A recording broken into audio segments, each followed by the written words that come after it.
今仔日是4月初4兒童節，你敢知影即賣囡仔因對未來的夢想是啥物呢？根據統計，運動員是這一屆排頭名的。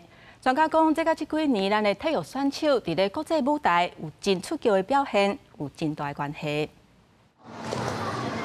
兒童節當天，遊樂園擠滿了大朋友小朋友們，但你知道嗎？除了玩樂之外，他們對於自己未來想要做什麼也很有想法。開飛機，因為可以環遊世界；做藥師，因為可以賺很多錢。如果再給你一個選項，你還會想當什麼？當老師？不知道。那你為什麼不會想做老師？因為他平常都忙到很晚。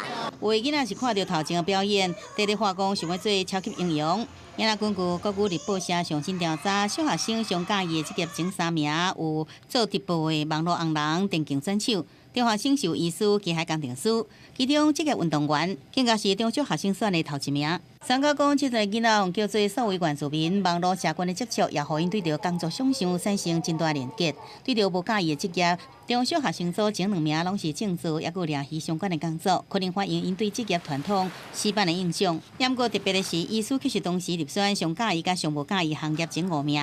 另外，甲學生真有相關的教師是連續2年入選中學生無介意職業的前10名。今年上款頭一擺進入小學生組無介意的前10名。